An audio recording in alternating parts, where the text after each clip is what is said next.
আজি আমাৰ জুবিনদাৰ যিটো কেছ আছিলে আমি আপোনালোক আগতেই কৈছোঁ যে মই ব্যক্তিগতভাৱে আৰু উকিল সন্থা গুৱাহাটীৰ ফালৰ পৰা এই কেছটোত আমি নিৰীক্ষণ কৰি থাকিম।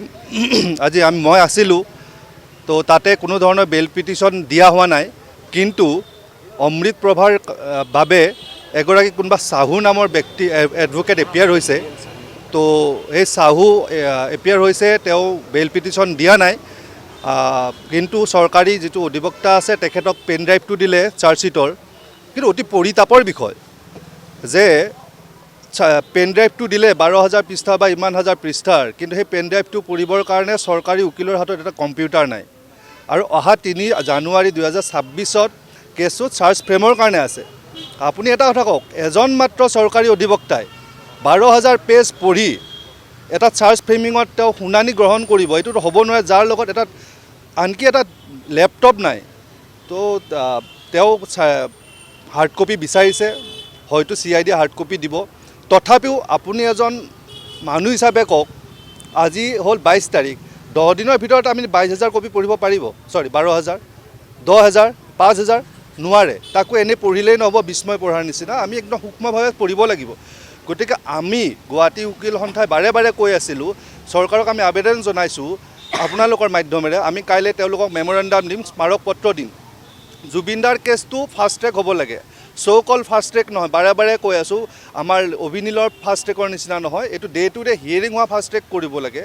স্পেচিয়েল PP দিব লাগে, এ টিম অফ PP দিব লাগে, যাতে এজন PP এইটো কাম কৰিব নোৱাৰে।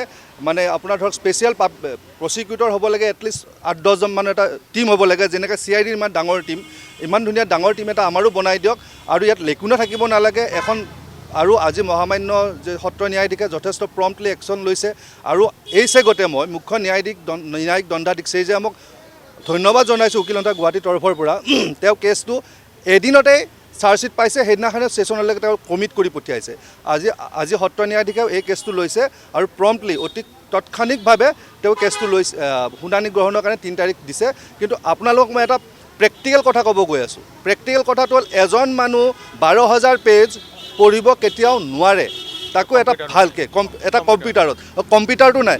গতিকে আপোনালোকৰ মাধ্যমেৰে মই চৰকাৰক আবেদন জনাইছোঁ, এইটো ইমান মানে পাতলীয়াভাৱে নল'ব। এইটো জুবিনদাৰ কেছ, অসমৰ প্ৰতিজন মানুহ, ভাৰতৰ প্ৰতিজন মানুহৰ আৱেগ অনুভূতি ইয়াত জড়িত আছে, আমাৰ আৱেগ অনুভূতি জড়িত আছে।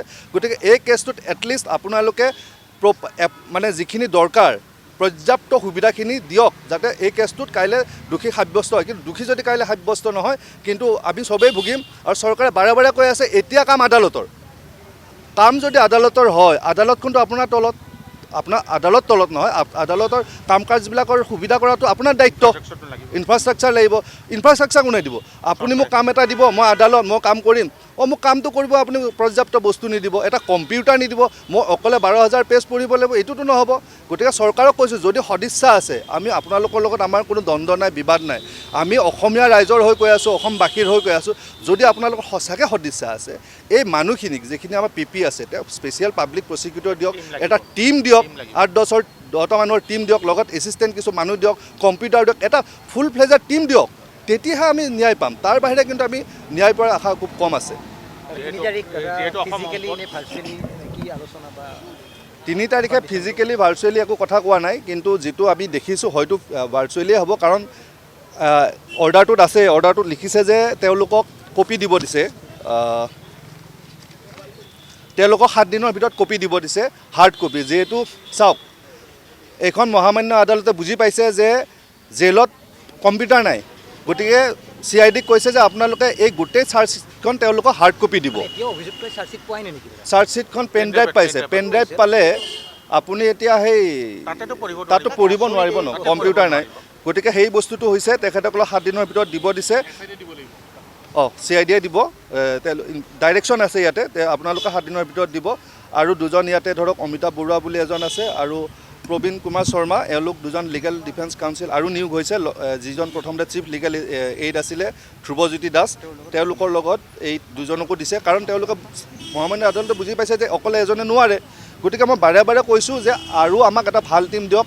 আমাৰ দাবী উকিল সন্থা গুৱাহাটীৰ দাবী নহয়, এইটো অসমবাসীৰ দাবী যে এখন স্পেচিয়েল কোৰ্ট বহাওক, ডে টু ডে হিয়াৰিং কৰক, এটা ভাল টিম বনাওক। এনে এখন কোৰ্টক জাপি বস্তুটো দি পেলাই দায় সাৰা কাম নকৰিব। চৰকাৰক আমি অনুৰোধ জনাইছোঁ। ধন্যবাদ।